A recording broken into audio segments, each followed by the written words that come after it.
uretse kuba umwe mu basirikare bakomeye mu gisirikare cy'u Rwanda akaba arakibereye umugaba mukuru w'ingabo. Mu mwaka wa 2010 nibwo yagizwe minisitiri w'ingabo z'u Rwanda, ndetse no muri 2018 nibwo yagizwe umujyanama wa perezida Paul Kagame mu bijyanye n'igisirikare. Ibi byabaye nyuma y'imyaka 8 yari amaze ayobora minisiteri y'ingabo. Ari mu basirikare bayoboye urugamba rwo kubohora igihugu mu mwaka wa 1994. Yanabaye umugaba mukuru w'ingabo muri Repubulika ya Demokarasi ya Kongo. Nyuma y'uko inyeshyamba za Laurent Désiré Kabila ziyambaje u Rwanda kuzifasha guhangana na Mobutu Sese Seko wari umunyagitugu wayoboraga igihugu cy'abaturanyi cya Zaire cyangwa se Repubulika ya Demokarasi ya Kongo. General James Kabarebe. Kuri uyu munsi wa none twabegeranyije mwe mu buzima bw'uyu musirikare w'igihangange mu bijyanye n'urugamba. Uyu ntazigera yibagirana mu mitima y'abatuye akarere k'ibiyaga bigari. General James Kabarebe yarwanye intambara zigera kuri 3. Zimwe muri izi ntambara harimo n'iyo kubohora igihugu cy'u Rwanda mu mwaka wa 1994. Tukaba tugiye kugaruka ku byaranze ubuzima bwe, aho yakuriye, aho yize, intambara yagiye agiramo uruhare n'ibindi bibazo abantu benshi bamwibazaho ku buzima bwe. General James Kabarebe yavutse mu mwaka wa 1959. Kuri uyu munsi wa none abarirwa mu myaka 64. Avukira mu gihugu cya Uganda mu gace kitwa Ibambakazo mu burengerazuba bwa Uganda.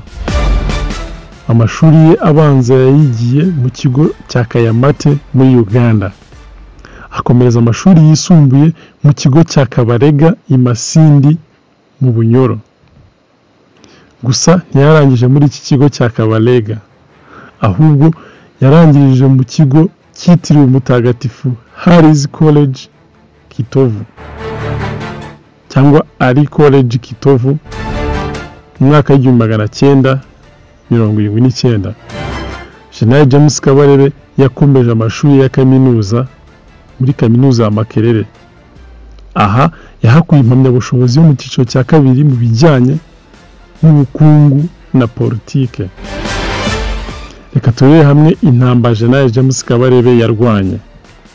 Muri Uganda aho yavukiye yarwanye intambara ubwo bafashaga perezida Yoweri Kaguta Museveni kujya ku butegetsi mu mwaka wa 1986. Aho mu buhungiro abanyarwanda bari baranzwe cyane ku butegetsi bwa perezida Milton Obote mu mwaka wa 1959 kugeza mu mwaka wa 1976.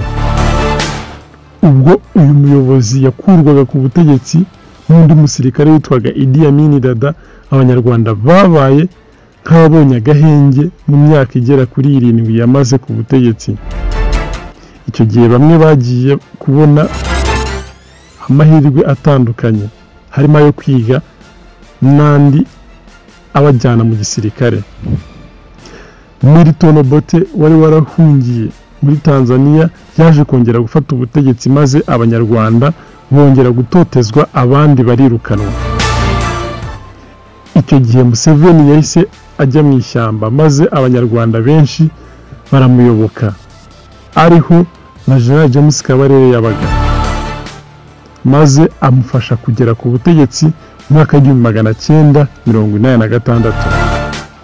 Mu mwaka wa 1987 nibwo umuryango wa FPR Inkotanyi washinzwe n'abarimo Major General Fred Gisa Rwigema na Perezida Paul Kagame n'abandi. Ari naryo tangiro ry'urugamba rwo kubohora u Rwanda. Abasirikare bafashe umugambi wo kuza kubohora u Rwanda, aho tariki ya mbere Ukwakira 1990 aribwo bagabye igitero ku Rwanda. Ubwo batangiraga urugamba, wari umugaba mukuru w'ingabo z'inkotanyi Major General Fred Gisa Rwigema yahise araswa i Nyabishongwezi. Ibi yavuze ko bitabaciye intege ahubwo bakomeje gukomeza umugambi wo kubohora u Rwanda bari bafite, aho byaje kurangira tariki ya 4 Nyakanga ubwo babohoraga umujyi wa Kigali maze bamwe mu bari ku butegetsi bahungira muri Zaire.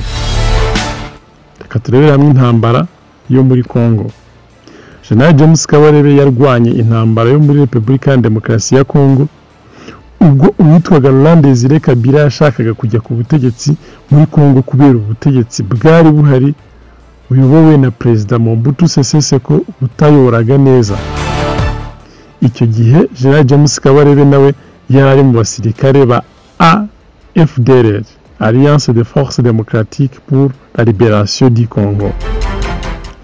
Imwe mu mpamvu u Rwanda rwohereje aba basirikare gufasha Kabila nuko Mobutu yaracumbikiye bamwe mu bakoze jenoside yakorewe abatutsi mu mwaka wa 1994 kandi hakaba hari impungenge n'umugambi w'uko bari bafite gahunda yo kuza gutera u Rwanda. General James Kabarebe yagaragaje uruhare rukomeye muri uru rugamba rwo gukura ku butegetsi Mobutu, aho banabigezeho tariki ya 17 Gicurasi 1997. Mwaka wa 1998 nabwo General James Kabarebe yari muri Perezida Paul Kagame yohereje gufasha umutwe wa LCD muri Congo. General James Kabarebe yabaye umugaba mukuru w'ingabo z'u Rwanda guhera mu mwaka wa 2002 kugeza mu mwaka wa 2010. Nyuma aza kugirwa minisitiri w'ingabo aho yamazeho imyaka igera ku 8.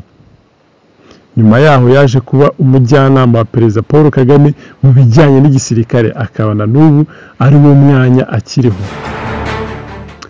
Umujyanama wa Perezida wa Repubulika mu by'umutekano General James Kabarebe yasobanuye uburyo barwanye n'intare bari mu gihe kibi cyo kwirukanwa na leta ya Uganda, bagera mu Rwanda narwo rurabihakana. General Kabarebe yabivuze asubiza urubyiruko rwamusabye kugaruka ku nkuru yo kurwana n'intare yigeze kuvugwa. Mu gihe aba yibuka amateka y'impunzi abanyarwanda muri Uganda no mu Rwanda, General James yagaragarije urubyiruko rw'umujyi wa Kigali rusaga 600 rwari muri gahunda yiswe Urubyiruko Menya Amateka Yawe, ibufasha kumenya amateka no kubaka hazaza hazira amacakubiri. General James Kabarebe avuga ko kurwana n'intare umuntu afite inkoni ngo byoroshye mu gihe yashiritse ubwoba, ndetse ntaho bitandukanye no kurwana n'imbwa y'inkazi n'ubwo intare yo iyirusha umubyimba no gutontoma. Avuga ko mu mwaka wa 1982 leta ya Uganda yirukanye abanyarwanda bari ku butaka bw'icyo gihugu batari bari mu nkambi z'impunzi, bitewe n'uko Perezida wa Uganda icyo gihe Milton Obote ngo atakundaga abanyarwanda. Abenshi bari barahungiye mu mwaka wa 1959. General James Kabarebe avuga ko mu 1982 bamaze kwirukanwa muri Uganda ngo bagaruke mu Rwanda. Uwari Perezida Juvenal Habyarimana nawe yanga kubakira kuko ngo yavugaga ko atari abanyarwanda ahubwo ari abagande. Avuga ko bisanzwe babuze aho berekeza, bahagarara mu kagezi kitwa Umuyanja kabagabanya n'u Rwanda na Uganda. Haza umusirikare w'u Rwanda afite ipeti rya kaporari ababwira ko ubwo ibihugu byombi bibanze bisobanuye ko n'Imana yabanze. General James Kabarebe avuga ko bafashijwe nuko pariki y'Akagera yari hafi, abariyo berekezamo ku ruhande rw'u Rwanda kandi ngo bari barongoye cyangwa se bashoreye inka. General James Kabarebe avuga ko hageze nijoro barimo kota umuriro bacanye baterwa n'intare itangira kwica inka, kandi ngo niwe wari mukuru mu bari kumwe bose. Ati ubwo dufata inkoni turwana n'intare ijoro ryose, ukayikubita ikaguca hejuru ishaka gufata ijosi. turwana n'intare kugeza mu gitondo turayinesha. General Kabarebe avuga ko intare ari inyamaswa yoroshye kurwana nayo kuko ngo kuva na kera basogokuru barwanaga nazo. Ati upfa kwirinda ikintu kimwe gusa, iyo ije igusanga n'amajanja yasamye, icyo ukora urayisanga nawe wibeshye ugasubira inyuma ikirenge kimwe iragufata. General Kabarebe avuga ko nyuma yo kugera mu Rwanda ku ngufu Habyarimana ngo yaje kubashyira mu nkambi y'impunzi mu Mutara, aho baje kuva basubira muri Uganda mu mwaka w'1986 ubwo Perezida Yoweri Museveni yari amaze gufata ubutegetsi. General James Kabarebe avuga ko abanyarwanda baje kongera kugaruka mu gihugu nyuma ya Jenoside yakorewe Abatutsi mu mwaka w'1994. Kugeza kuri uyu munsi wa none u Rwanda habarirwa abajenerali 4 bafite ipeti rya full general cyangwa se officier general, aribo General Jean Bosco Kazura wigeze kuyobora Ferwafa, General Fred Bingira umugaba mukuru w'inkeragutabara, General Patrick Nyamvumba wigeze kuba umugaba mukuru w'ingabo, ndetse na General James Kabarebe umujyanama wa perezida mu bijyanye n'igisirikare cyangwa se w'intyoza mu bijyanye n'igisirikare.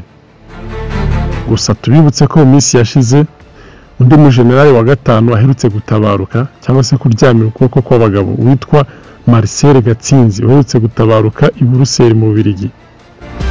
Ubwo iyaza kuba kiriho bari kuba ari abajenerali 5. Bakunze kumva official rero nagira ngo dufungira aha. Ntabwo dufungiye aha ku nkuru zacu kuko inkuru zacu ari akagaruka, ariko tubashishikaze gukora like, share, comment no kuduha ibitekerezo bitandukanye.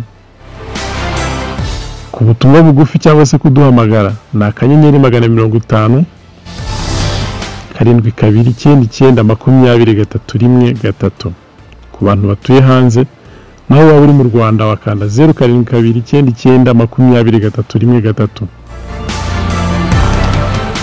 Ikindi kandi dushimire mwe mudukurikira mu bihugu by'abaturanyi mu Burundi, Uganda, Tanzania, Congo Kinshasa, Congo Brazzaville. Dushimira abantu bose badukurikira ari muri Aziya, mu Burayi no muri Leta Zunze Ubumwe za Amerika. Hasta la vista.